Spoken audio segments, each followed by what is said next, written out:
it is, the horror flick, Digger Dick, Super 6, Big Mitch. And I'm kicking in those with all 3 O's. And I'm bringing 28 101s because we Vegas sons, it's the Chronicles. And you in the Meadowlands. Yeah, you in the Meadows, man. And you already know what made me. 530. What that mean? Oh, that boy's a desert baby. Oh, yeah. Hooba Dub Scrub, 22-inch gold Dana Danis, and Big Bolo Yang. I could never sit on the claims, man. Welcome to Vegas Chronicles with the host, Super 6, Mr. Digger. This Big Mitch, and today, like any other day, y'all know we kick actual factuals with no additives and no preservatives, just raw and uncut. Like what? Like summer sausages and crackers. You already know. Shout out to everybody that's been supporting your boy. Shout out to everybody that's been rocking with my platform, man. And don't forget, I got a backpack giveaway coming up. Big Mitch first annual kids going back to school backpack giveaway. Y'all stay tuned for that. I'm gonna have a location and a time where I'm gonna be giving out free backpacks, you know, with accessories included, you know, for about 50 to 100 of them, you know, to the kids up out there, man. It's gonna be my first annual, you know, backpack giveaway, man. So it's probably gonna be at Doolittle or, you know, a park or somewhere or at a school. But be looking out for that, man, and bring your kids up there, man, and get them a good backpack. It will be about 18-inch backpacks, you know, variety of colors, boys and girls. You know, everybody's welcome, man. You know, come up there, man, get you a free backpack, man, and you know, like I said, Big Mitch love the kids. But let's jump right off into it. You know, I correspond with my audience, you know what I mean, and this video right here is gonna be dedicated to Big Locc from 40 Block, Terrell. You know, he got at me, and I'm gonna keep it 100. I respect the way he got at me. That's why I'm a address the situation. You know, now what happened was I did a video concerning me and Adonis, and I'm trying to find closure and peace. You know, with that situation. A lot of people wanted to continue. That's on them. You know, the only thing you go do looking at the past is fall on your face, especially if you're trying to move toward the future. You know, but I made a video, and I apologize to his family first and foremost, because that's who I owe it to, his family. You know, and I apologize to the Donnas because I felt, you know, I'm looking at the whole game. I'm not playing checkers. I'm playing chess. I'm looking at everything. And you know, regardless of all that banging stuff, Gersons and Donnas have family relations. I said that. And my actions, you know, it broke up a lot of stuff, man. So I'm not trying to relive that. And I felt that, you know, it was a lot of things that happened behind that. And a lot of people need closure, because some people, they don't have closure. You know, and I thought that, you know, if I spoke on that, you know, and I was sincere when I apologized. Well, some cat from 40 Block decided to open his mouth. Don't got nothing to do with it. Don't got nothing to do with me, you know, but he felt that, you know, what I'm doing is an apology in itself, but that's not up to him. That was for me. But anyway, I responded to that, and I kind of responded to it negatively, you know. And I kind of, you know, I'm not gonna lie, I kind of got at, you know, 40 Block probably unfavorably. But Terrell, when he got at me, Big Locc, you know, let's go over a few things. And this directed toward Big Locc, just towards you. Number one, we got in a you know, a disagreement over Crip Dog. Now, you say he never claimed Gerson. I understand how you feel, brother, but you have to understand this here too. Me, Crip Dog, Russ, all us, we used to, when Russ, you know what's happening, when he had the water, all that, man. I grew up with them. Jerry, Splash, all of them, I grew up with them, man. Now, when me and Crip Dog used to be in Russ Dog room, and see, Crip Dog was the first one that put 40 Block right there on the side of their house in gold spray paint. See? And Crip Dog was the first one that wrote 420 on the wall when everybody was putting B187. Crip Dog used to put B420. And he used to write that in Russ Dog room. And when we used to strike up on Russ Dog Raw in his room, he used to put GPK. Crip Dog used to give me K's. Now, at this time, it was no such thing as 40 Block. See? You wasn't wearing brown, so what was Crip Dog claiming? Because a lot of y'all, when y'all transitioned from being 40 boys, some of y'all was claiming Comstock Kings men. See? And then some of y'all was claiming Gershon. Y'all first rag was black before it was brown. Y'all was wearing black rags.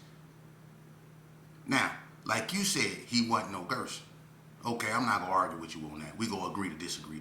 Maybe he was just giving me K's out of respect from where I was from. I don't know. You know. But you said he never been from Donna. I heard otherwise. That's where he went. He went there. And I know his family that's from Donna. Psych, all them. I know them. You know. And I'm going to tell you something, man. The way you got at me, I had nothing but the utmost respect for you. Because you didn't get at me and you ain't come on here and you ain't go, oh, herb ass, woo, woo, woo. You know, no, you came on here and say, why you going so hard on my neighborhood? You know, and that what I did according to you was a good thing when I, you know, apologized to the Donnas, because I'm seeking peace, not just for me, but for our children, man. This ain't about me no more. I had my time, I had my reign, but my actions still affect other people. You know? So you said that all the Bloccs didn't feel that way, that y'all supported me apologizing, you know? And with that, I like to say to you, homie, you know, I got no issues with the Blocc, man. You know what I mean? And it's not about disrespecting the Blocc, disrespecting 40 Blocc, you know? And I probably could have handled that a little better. I'm an imperfect creature. I'm still growing too, man. I'm still evolving every day, you know. But the way you got at me, man, I got nothing but the utmost respect, because you not only stood on all 10, you came in a respectful manner. And if people follow your direction, the way you get at people, the way you got at me is the way people supposed to get at one another, you know, not with hostility. You didn't tuck your tail. You didn't get at me like no coward. You got at me like a man. And that's why I'm responding to you like a man, you know. And I meant you no disrespect. The Blocc, you know, I kind of was hostile in what I was saying, and I shouldn't have got at him like that, because the Blocc is family. We had our disagreements, but like you said, I was on the block and you was in the G's, and it was always love. But I'm gonna be honest with you, I had a lot of issues with the Blocc. That's understood. You know, me and Buzzo, we never got along. We family, and we never liked each other. You know, and I'm not gonna pretend that him. Look, I'm not lying when I said that him and it was him and somebody else that was on top of his house, and he had a look. This cat got on a beanie. I looked Buzzo in his face. He got on a beanie. He got on a sweater with a turtleneck, like a turtleneck sweater on, a beanie. He got this long ass gat with a black strap on it. They on top of the house blowing on us, me and Pam. See? And I came back up over there when I lit up Laurie. You know? But that's what was going on, man. We had skirmishes. Myron pulled a pistol on me in the G's, tiptoes. And that's when I came from around Keith Dem house over there on the block, and I got down and I handled my business with that Tekanina. So we was going back and forth, man. I had issues with the Blocc. You know? And I'm going to be honest with you. When you said you came to the joint and you had no issues, you probably didn't. I ain't saying you did. Head was in the joint with me. We stayed down the same wing in Unit 4. He ain't had no issues neither. Neither did Keystone. Keystone was on the Springs Yard with me too. He ain't had no issues.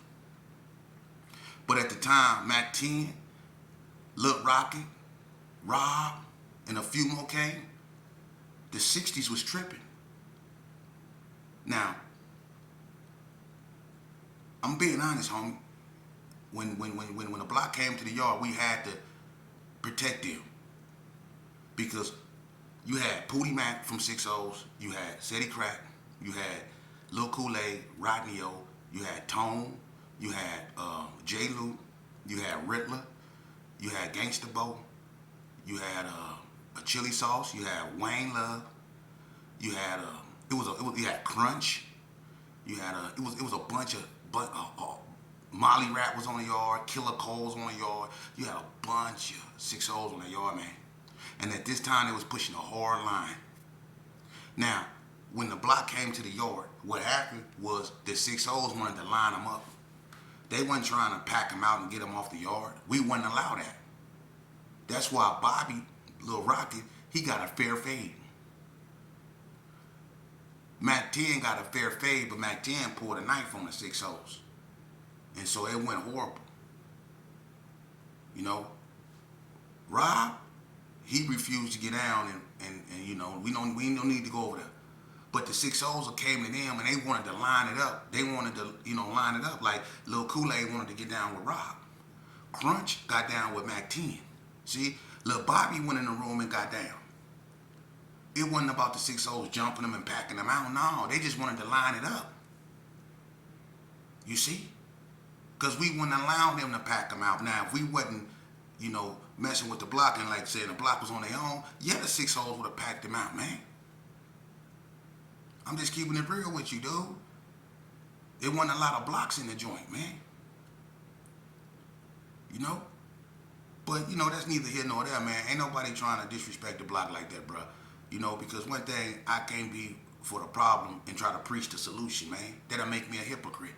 So that's why I'm getting at you like that, man. Because, you know, one thing about me, man, I'm for the solution and not the problem. I used to be the problem. But I'm speaking on the truth. I have no ill will toward the Blocc, man. The Blocc did their thing. When they got into it with the 6-0s, for the Blocc to be so small, they held their own.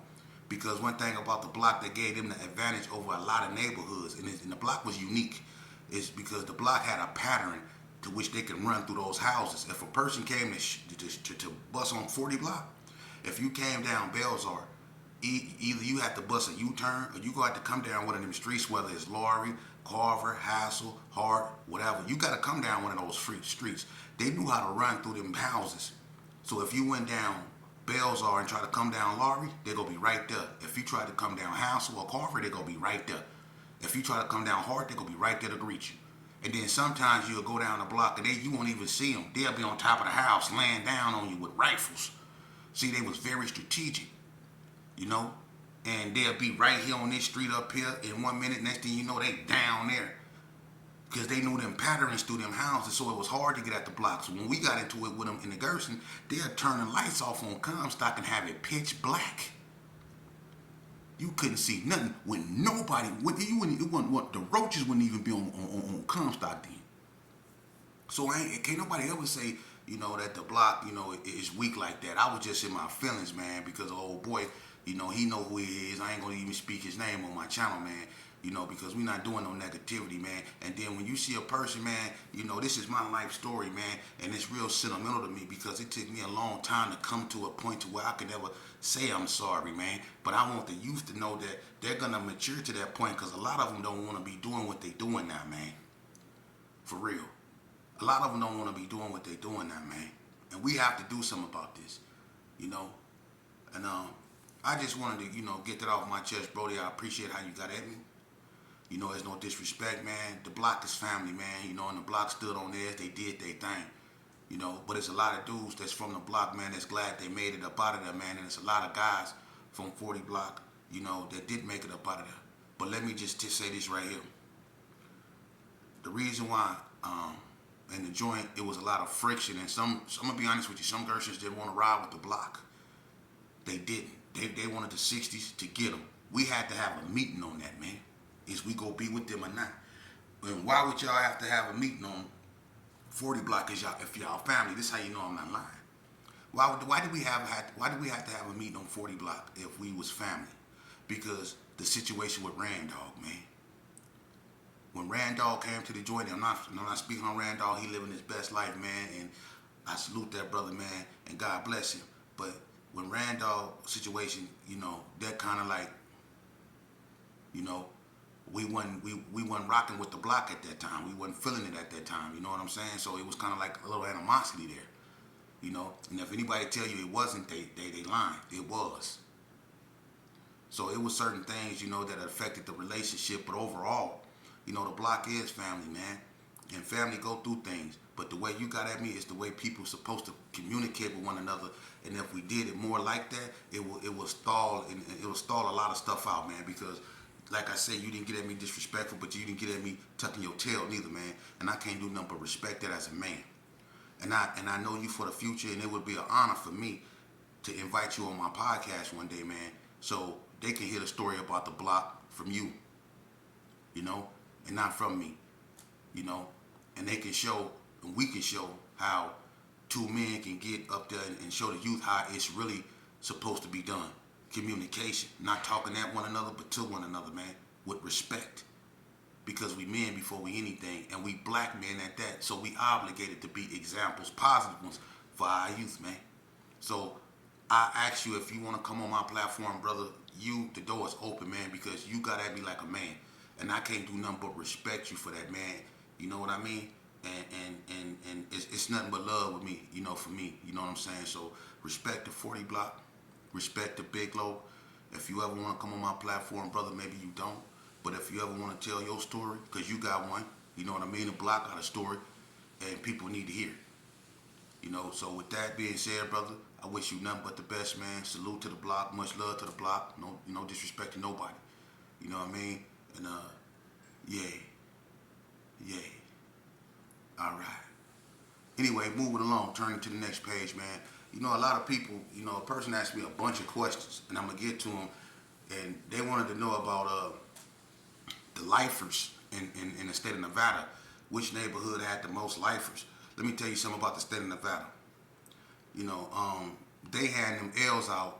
They list every neighborhood in Las Vegas got multiple members that's in the penitentiary with life sentences, man. One thing about the state of Nevada, when it come to them L's, they hand them out like pancakes, and they don't care who like them. They go feed them to you, for real. So it's to say which neighborhood, although the Gersons got a lot of people up there with life sentences, so do the North and so do the Bloods. So I don't to say which one has the most. Actually, that's irrelevant because I'm gonna be honest with you. That's something that don't nobody need to even really expound on because catching a life sentence, homie, is a loss. That's what it stands for, loss. LIFE, LOSE.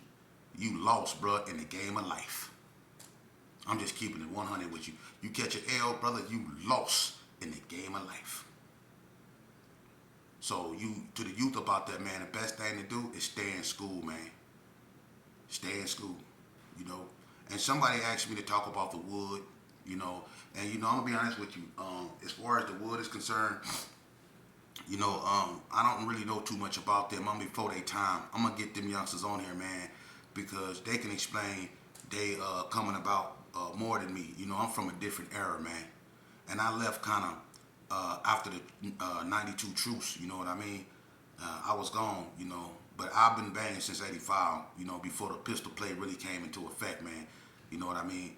And another question person asked me was Charleston Heights. What neighborhood existed over there? I have no idea. If there and is there any gangs in Sparks, Laughlin, and Pahrump? Look, outside of Las Vegas, and other than Reno, and we barely, I'm not gonna disrespect Reno, but Reno, all right. Other than Reno, you got places like Battle Mountain, Eureka, Mesquite, Winnemucca, Pioche, Elko, Hawthorne. Yeah, ain't nothing over there. Nothing. But now they might got communities over there, but as far as gang culture, nothing like that, man. They probably got a sprinkle of California dudes up out there, man, that's, into that type of era where they just don't want to be by themselves, don't want to be around nothing, because ain't nothing over there. Vegas is different, though. Vegas is like a city of its own, a state of its own, It's nothing like Vegas around Nevada. It's nothing like Vegas. So to say if there anything outside of Vegas worth even talking about, that's in the eye of the beholder, but I actually ain't heard about nothing. But Vegas is its own entity, you know what I mean? And another thing I'm gonna get into in the future, man, I'm gonna start talking about, someone asked me, has there been any blacks that ever ran the Southsiders? Look, man, I don't get into Southsider politics, man, like that, man. I don't know, and I can care less who run them, you know what I mean? But I say this here, yeah, there's been blacks that ran them. I'm not scared to say it, yeah. Peanut from Little Locos, you know what I mean? He a honcho for sure. Curlocks, honchos, you know what I mean? And they not on that, NK stuff, you know what I mean? And they don't denounce they flesh. You know what I mean? But then they was honchos. So my thing is, yeah, it's been blacks that And that was cool too because it made it easier to be able to keep the peace because we was able to go to them, you know. And Peanut is a good youngster, you know. He stood on all 10, you know, and Peanut he had a voice in that, a big voice in that, man. And every time, you know, it was a situation, you know, Peanut squashed a lot of stuff, you know. And it could have been wars, you know, brutal wars between Southsiders and blacks, but Peanut stepped up, you know. So yeah, I say yeah, it was blacks that ran the Southsiders, man. But that's their story, man. I ain't got nothing to do with that. But let me tell y'all this right here, man. Let me tell y'all this right here. You know, it's sickening that every time, you know, and I'm not finna get to preaching. I'm finna tell you some cold truths. It's sickening that every time we come on, I hear the news. The youth, man, they get younger and younger. Is out here committing some of the most heinous crimes, man. I'm gonna be honest with you, man. I'm gonna be honest with you, man. The black man, and I'm not saying all because shout out to the ones that's in their children's life, but to the ones that sit back, drink beer, and just talk. You know, y'all won the medal of the sorriest cats inhaling and exhaling. Because I'm gonna tell you something, your children, man, that's your greatest accomplishment, man. And our children out here is acting a fool, man. Y'all hear what's going on, man, out here in these neighborhoods, man. Especially up over there off Cary and Las Vegas Boulevard and all that old stuff, man. It's a lot of stuff going on, man. You know, and these youngsters, man. I remember when I was growing up, man, and we was putting in work, man. You very rare heard of a 15-year-old laying down 3 people, laying down 4 people. You know, I was young like that, and I was putting in work, but you very seldomly heard people that age doing the stuff that they doing now.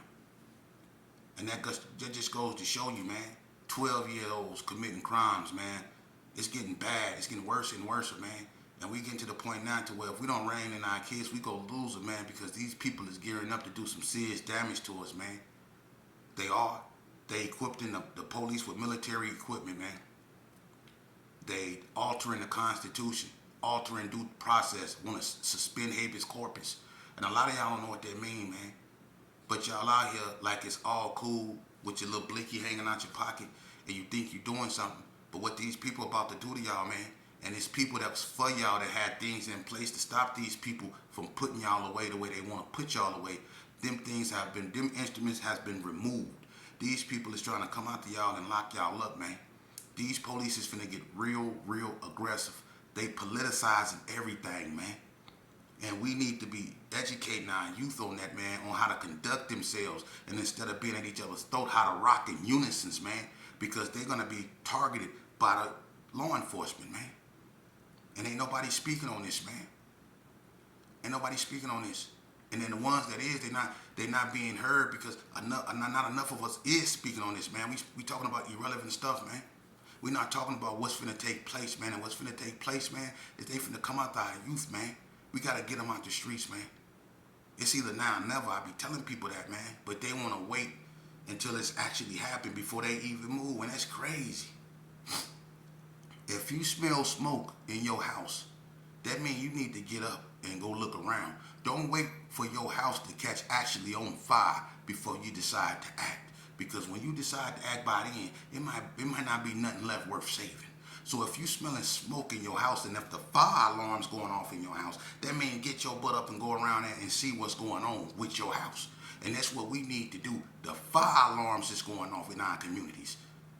And before our communities catch on fire, we need to go see what's going on. And going to see what's going on is going to get our kids out the street. Excuse me, I got allergies, man. You know, so if I get to sniffing stuff like that, I got the fan on, I got allergies, so can't do nothing about that. But you need to get your kids out the street. You know, and the way Bigg Locc from 40 Blocc, and I'm gonna use that because it could have, like I say, he could have got at me different and put fuel on the fire, and it could have turned into something else. But the way he got at me, man, let me know, and then the way he say how they support me, how we support what you doing, man. We like how you represent Vegas. People just don't know. That mean the world to me, man. You know, because for me to say what I said about 40 Blocc, because I ain't gonna lie, I put a little hot sauce on it. But for him to come back in a respectful manner as a man and speak to me, you know, assertively, you know, I salute that. I respect that. Real recognize real. You see? And that's how you get stuff done. And that give me hope. You know what I mean? That what I'm doing and what I'm saying is right.